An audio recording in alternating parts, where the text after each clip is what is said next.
आओ आओ मेरी तीनों प्यारी बहू, आ जाओ। आस्था, रीना, काव्या, धीरे से इस कलश को गिराकर आगे बढ़ो। जी माँ जी। तीनों दाएं पैर से कलश गिराकर प्रवेश करती हैं। अरे माँ जी, ये पत्तों की साड़ी वाली दोनों हमारी जेठानियां हैं क्या? किसी आदिवासी से कम नहीं लग रही हैं। मुझे तो लग रहा था कि किसी जंगल से भाग कर आई हैं। और हम तो दहेज में AC, cooler, sofa set, microwave लाए हैं। ये गरीब बहू तो कुछ नहीं लाई माँ जी। लहंगा भी अच्छा है, प्योर ओरिजिनल फ्लावर से जो बना है। हाँ दीदी, वही तो, ये गरीब है ना, मेरे बेटे को अपने प्यार के जाल में फंसा लिया, इसलिए दहेज लेकर नहीं आई, वरना मैं तो निकलवा लेती।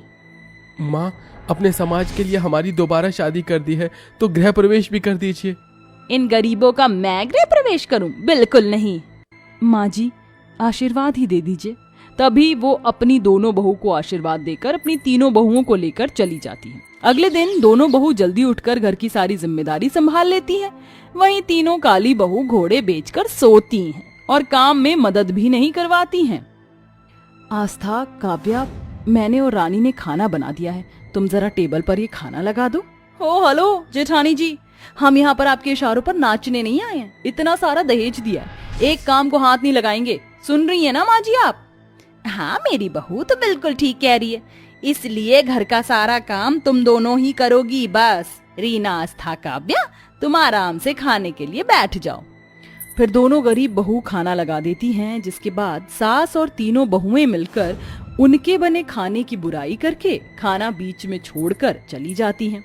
वक्त गुजरता है, घर का सारा काम दोनों गरीब बहुएं ही करती हैं। बार बार अंजना उन्हें गरीबी और दहेज के ताने देती है, वहीं तीनों काली बहू को अपने सर पर चढ़ा कर रखती है, घर का कोई काम नहीं करने देती है। ऐसे ही एक दिन, अरे रानी दीदी, ये आप कैसा पोछा लगा रही हैं? इतना गंदा, दोबारा से साफ करिए। अगर मैं यहाँ से फिसल जाती तो आपको छोड़ती नहीं। ठीक है, अच्छा हुआ तूने कह दिया, वरना मैं इसे चमक देती।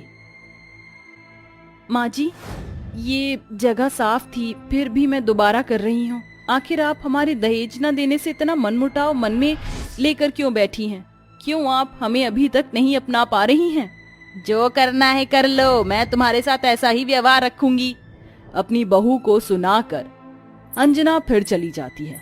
एक शाम सभी को पड़ोसन की पार्टी में जाना था, फिर तीनों बहू बहुत ज्यादा मेकअप करके तैयार हो जाती हैं। अरे वाह, आज मेरी तीनों बहुएं इतनी अच्छी लग रही कि क्या बताऊं। तुमने तो इन दोनों को भी फेल कर दिया है ना माँ जी? हम तीनों गोरे लग रहे ना, आखिर इतना अच्छा मेकअप जो किया है। अब चलिए। हम भी तैयार हो गए माँ जी। चलो, आ गई मुंह उठाकर। फिर पांचों बहू पार्टी में पहुंच जाती हैं, जहां पड़ोसन की बहू चार्ली तीनों को देखकर कहती है, अरे कुछ दिन पहले तो मैं तुम तीनों को एकदम काला कोयला देखा था, आज इतनी चमक कैसे रही हो? अच्छा एक्सपेंसिव मेकअप किया है, अमीर जो हो, बट मुझे देखो, नेचुरल ब्यूटी है कि लाइट मेकअप कुछ नहीं।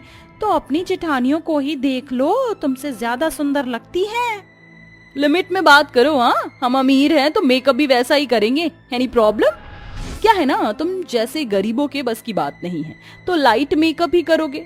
उसके बावजूद भी तुम हम तीनों बहनों से काली लग रही हो। वही तो।